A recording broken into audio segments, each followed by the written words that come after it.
Hello, everyone, and welcome to Stackin It Up, a series of tech transformation talks focused on the people, technology, and stories behind real-world digital transformation. Today, we have on Bryan McClellan. Hey, Bryan. Hi, how's it going? Thanks for joining us. Bryan, can you tell everyone a little bit about what you do here at Mark III? Sure, I do a lot of everything. I mainly focus on infrastructure side, infrastructure from servers to storage, fiber channel networking. I do a lot of the DevOps, scripting and automation, as well as Kubernetes and containers. A lot of stuff. Sounds fascinating. Absolutely. Well, that knowledge will be really helpful today because our topic of today's talk is VMware vSphere 7 and its upcoming GA. Bryan, Mark III has been a partner since the very beginning of VMware. In fact, we have a double-digit VCP on staff. Can you tell us a little bit about your own personal history in working with VMware?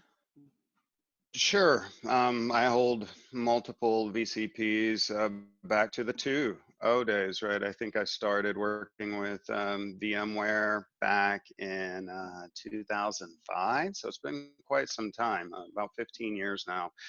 I've worked with all the versions up until 6.7 update 3 is what we're running right now, I suppose. Awesome. And with this upcoming release of vSphere 7, there are a lot of new things in it. What's new with vSphere 7 and what are you most interested in at a high level? Yeah, so there's a lot of improvements with vSphere 7. I think most of the marketing has been around the Kubernetes, and we'll talk a little bit about that. But we've also got some great improvements around DRS, right? So there's an improvements in DRS. And there's also improvements in vMotion. I think vMotion has been completely rewritten. We've got an assignable hardware feature now, which is essentially like a dynamic direct path IO. Pretty cool stuff for people that are doing PCIe device pass-through. There's a few other enhancements, multi-NIC features on vCenter, no external PSC, a lot of really cool stuff as well. Awesome. So let's start it off with vSphere with Kubernetes. Why is it so important? Yeah, so Kubernetes is the new hot thing, right? A distributed application, cloud native application, microservices, all of those cool buzzwords. It is the future of application development. So these containers that they develop in a distributed way allow people to be a lot more agile in scaling applications and doing feature and fix release as well. So it's the future of app development. VMware is getting right in their head in and integrating it directly into the VI admins portfolio. So Virtual Center will be able to manage Kubernetes clusters, right? Leveraging underneath the covers TKG, right, which is Tanzu Kubernetes Grid. Essentially, you'll put together your little TKG cluster, and you'll run your Kubernetes and manage Kubernetes and namespaces right from Virtual Center, just like virtual machines with policies, etc. So it's really cool stuff. Awesome. And oh, one more thing. On top of the vSphere Kubernetes, which is great, right? What I think is really cool is now native containers run on ESXi, right? I think they call it a spherelet, right? So the spherelet is actually running containers native on ESXi, and these are native containers. Now, why I think that this is great is because a lot of times in the enterprise, what you'll see is, maybe in some places, the business isn't around large scale app development. I mean, you've got development in-house pretty much everywhere, but a lot of these cloud native apps are on a different side of house. But what we do see a lot of is application vendors releasing containers for their applications. So essentially pre-packaged applications for containers in a container image, right, that you can pull down and run directly on ESXi, right, and interface with and administer from your normal VI admin portfolio. So I think that doesn't get a lot of talk, and I think that that's super brilliant, needs to really come up there. I mean, I think it's just as important as the Kubernetes release information. So it's cool stuff. Absolutely. So kind of moving on to sort of the next feature, tell us a little bit more about the improved DRS. How is it better? Why should users care? Yeah, so DRS has really taken on a new kind of it's better what they're trying to accomplish now with vSphere 7 and DRS is to better place the virtual machine based on a score on the virtual machine itself, where DRS in the past has been cluster wide centric. It was really looking to balance the cluster overall with not much decision put into the workload of the virtual machine. So what they've done is they've essentially put in a scoring mechanism on the virtual machine. Each virtual machine will receive a score, and based on that scoring mechanism, DRS will start to make decisions now on a virtual machine workload as opposed to cluster balance centric workload.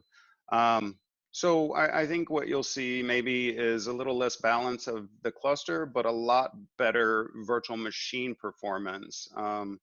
So I also think that we've got like a 1-minute polling on DRS now, which is really good as opposed to the 5-minute polling on DRS in the past. So I think there are a lot of improvements at DRS. I think that I think that a lot of people are going to see some really good improvements in virtual machine workload based on the new DRS improvements. And what about the refactored vMotion? How is that better for users? Yeah, so I think refactored, I think means rewritten, right?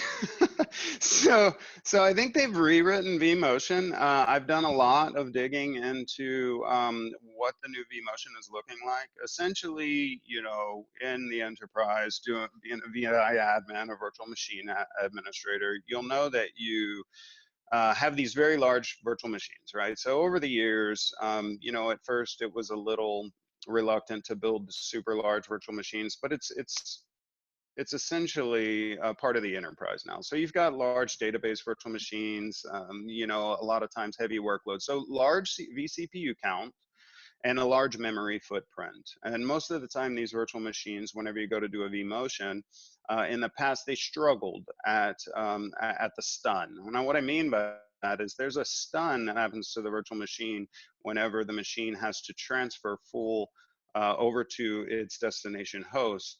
Now, a lot of these large footprint virtual machines during the stun, they just couldn't keep up. Now, what a lot of time in the pre vSphere 7 vMotion is that they have to keep track of memory, essentially, this page tracing mechanism.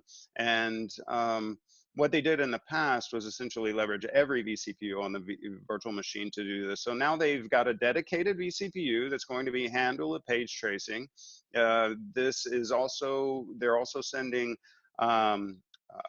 larger amount of data during the stun to try to bring that that stun down from what they've targeted as a 1-second stun in the past down to milliseconds now. So I think you're going to see a lot of improvement in vMotion. You're going to see a lot more improvement in the capabilities of being able to vMotion very large virtual machines. So I'm really excited about this improvement here for vMotion. Awesome.